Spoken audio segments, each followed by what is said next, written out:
மின்சாரம் மற்றும் ஆயத்தீர்வைத்துறை அமைச்சர் செந்தில் பாலாஜிக்கு பதிலாக மசோதாவை சட்டத்துறை அமைச்சர் ரகுபதி சட்டப்பேரவையில் தாக்கல் செய்திருக்கிறார். செந்தில் பாலாஜி தாக்கல் செய்வார் என நிகழ்ச்சி நிரலில் குறிப்பிட்ட நிலையில் தற்போது அந்த மசோதாவை சட்டத்துறை அமைச்சர் ரகுபதி தாக்கல் செய்திருக்கிறார். சட்டப்பேரவையில் உயிரி மருத்துவ கழிவுகளை கொட்டினார், விசாரணையின்றி சிறை தண்டனை விதிக்கும் சட்ட மசோதாவை சட்டத்துறை அமைச்சர் ரகுபதி தாக்கல் செய்திருக்கிறார். அமைச்சர் செந்தில் பாலாஜிக்கு பதிலாக தமிழ்நாடு அமைச்சரவையில் மாற்றம் ஏற்படும் என தகவல் வெளியான நிலையில் செந்தில் பாலாஜி தன்னுடைய பதவியை விட்டு விலகுகிறாரா என்ற கேள்வி தற்பொழுது இந்த சட்டசபை நிகழ்வின் வாயிலாக எழுந்திருக்கிறது. அமலாக்கத்துறை வழக்கில் ஜாமீனா அமைச்சர் பதவியா என உச்சநீதிமன்றம் கேள்வி எழுப்பிய நிலையில் செந்தில் பாலாஜி ராஜினாமா செய்கிறாரா என்ற கேள்வியை இந்த சட்டசபை நிகழ்வு எழுப்பியிருக்கிறது.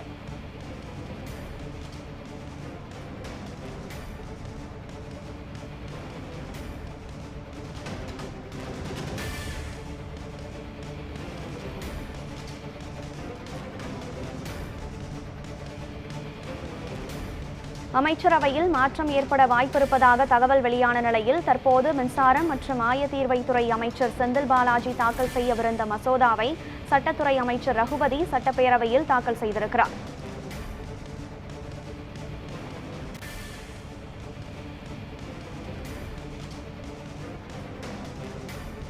அமலாக்கத்துறை வழக்கில் உச்சநீதிமன்றம் ஜாமீனா இல்லாவிடில் அமைச்சர் பதவியா என கேள்வி எழுப்பியிருந்த நிலையில் தற்போது செந்தில் பாலாஜிக்கு பதிலாக அவர் தாக்கல் செய்யவிருந்த சட்ட மசோதாவை சட்டத்துறை அமைச்சர் ரகுபதி தாக்கல் செய்திருப்பது செந்தில் பாலாஜி பதவியை விட்டு விலகுகிறாரா என்ற கேள்வியை தற்போது எழுப்பியிருக்கிறது.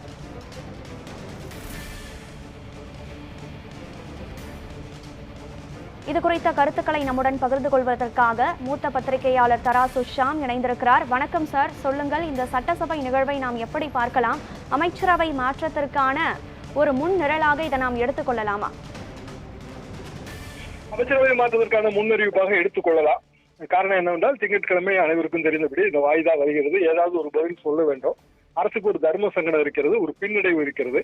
அதை தவிர்ப்பதற்காக செந்தில் பாலாஜி தானாக முன் வந்து ராஜினாமா செய்யலாம். அமைச்சரவையில் இருந்து அவர் விடுவிக்கப்பட மாட்டார், செந்தில் பாலாஜியே ராஜினாமா செய்வார் என்பது பொதுவான எதிர்பார்ப்பு. இதுல வேற ஒரு சட்ட நுணுக்கம் இருக்கிறது. திமுக வழக்கறிஞர்கள் அது குறித்து ஆராய்ந்து கொண்டிருப்பார்கள் என்றுதான் நான் நம்புகிறேன். எப்போது சாட்சியங்கள் கலைப்பு என்பது தொடங்குகிறது என்றால் யார் யார் சாட்சியம் என்கிற பட்டியலும் சம்மனிங் ப்ராசஸும் நடந்த பிறகுதான். ஒரு வழக்கறிஞராக நான் இது சொல்றேன். சம்மனிங் ப்ராசஸ்னா என்ன அப்படின்னா, இத்தனாம் தேதி நீங்க இந்த நீதிமன்றத்துல சாட்சி அளிக்கணும் இந்த வழக்கு தொடர்பாக நீதிமன்றம் ஒரு அழைப்பாணையை அனுப்பும். சம்மன் நம்ம சாதாரண வார்த்தையில சொல்றது. இந்த சம்மன் வந்த பிறகுதான் சாட்சி கலைப்புங்கிறது தொடங்கும். காரணம் 3 வழக்கு, ஆயிரக்கணக்கான சாட்சி, ஒரு 500க்கும் மேற்பட்ட அக்யூஸ்டே 500க்கும் மேற்பட்டது. அவ்வளவு பேரையும் வச்சு உண்மையிலே விசாரிக்க முடியாதுங்க, இம்பாசிபிள். வருஷக்கணக்கில் ஆகும், 100 வருஷம் கூட ஆகும்.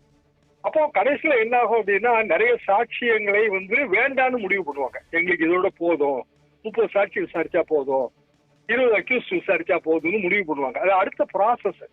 அதுக்கு பிறகுதான் இந்த கேள்விகள் எல்லாம் வரும். இப்போ உதாரணமாக ஒரு ஆர்குமெண்ட் சேர்க்க நான் கேட்கிறேன். செந்தில் பாலாஜி, நீங்க ஜாமீன் கொடுத்தீங்க, ஜாமீன் கொடுக்கும்போது நான் அமைச்சராக கூடாதுன்னு நீங்க ஒன்றும் சொல்லல, எனக்கு பதவியும் வேணும் ஜாமீனும் வேணும் என்கிற ஒரு வாதத்தை வைத்தால் உச்சநீதிமன்றம் என்ன சொல்லும்? இல்ல நீங்க பதவியில் இருக்கக்கூடாது அப்படின்னு உச்சநீதிமன்றம் உறுத்து கட்டளை பிறப்பித்தால் இவர் பதவி விலக்கணும். அப்படி உறுத்து கட்டளை பிறப்பிப்பதற்கு உச்சநீதிமன்றத்துக்கு நேரடி அதிகாரம் இருக்கிறதா? சுப்ரீம் கோர்ட்டு சுப்ரீம் என்ன உறுத்து கட்டளை வேணாலும் பிறப்பிக்கலாம். ஆனா சுதந்திர இந்தியாவில் அது முதல் முறையாக இருக்கும். இப்படி இதுல இயல்பான சில சட்ட சிக்கல்களும் இருக்கின்றன என்பதை ஒரு வழக்கறிஞராகவும் நான் சுட்டிக்காட்ட விரும்புகிறேன். இணைப்பில் இணைந்து தங்களுடைய கருத்துக்களை பகிர்ந்து கொண்டமைக்கு நன்றி தராசு ஷாம் சார்.